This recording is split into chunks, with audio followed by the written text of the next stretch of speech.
Title है Fleming's right hand rule. Fleming's right hand rule. Fleming's right hand rule is used to find direction of induced EMF in generator।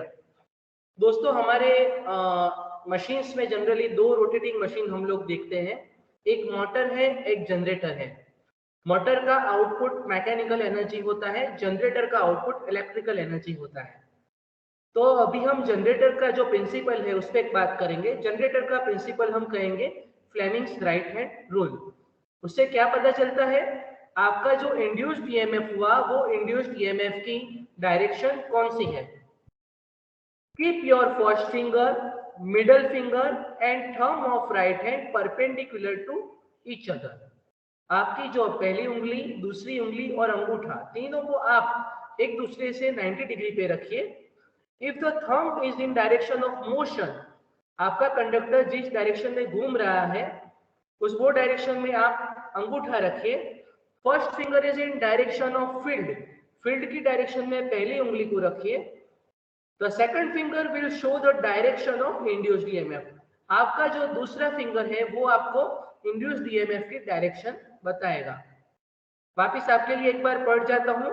Keep your first finger, middle finger and thumb of right hand perpendicular to each other. If the thumb is in direction of motion, first finger is in direction of field, the second finger will show the direction of induced EMF। तो इसको समझते हैं दोस्तों। मान लीजिए ये एक यहाँ पे एक डायग्राम ड्रॉ किया है, तो ये नॉर्थ और साउथ पोल से मैंने मैग्नेटिक फील्ड बना दिया और ये कंडक्टर रख दिया।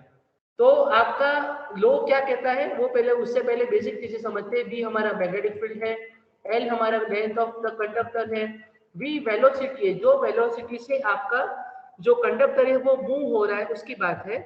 ई आपका इंड्यूस्ड ईएमएफ जो आपको ढूंढना है। तो वापस बोलते हैं इसको, अंगूठा है आपके मोशन की डायरेक्शन में, कंडक्टर का मोशन होगा, इसका मोशन इस केस में अपवर्ड होगा। आपका फील्ड है, ये फील्ड जो डायरेक्शन में आपको दिख रहा है फील्ड, तो आपका ईएमएफ जो थर्ड डायरेक्शन है आपका सेकंड फिंगर का, वो डायरेक्शन में ईएमएफ होगा।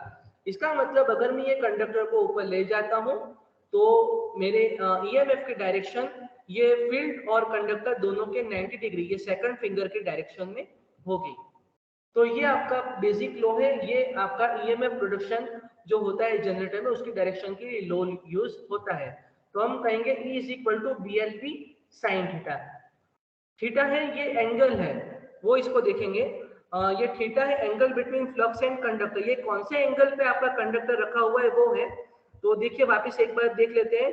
B इज इक्वल टू क्या है आपका मैग्नेटिक फील्ड है weber per metre square, L is equal to length of the conductor है metre, V is equal to velocity metre per second square, E is equal to आपका जो induced EMF है और theta angle between conductor and flux. तो ये जो सारी चीजें मिलाकर यहाँ पे आपको ईएमएफ का वैल्यू मिलेगा BLV साइन थीटा, और थीटा हमारा एंगल है। तो इस प्रकार आप जनरेटर के केस में ईएमएफ जो इंड्यूस होता है उसकी डायरेक्शन जान सकते हो। आई होप आपको पता चला होगा। Thank you and keep learning.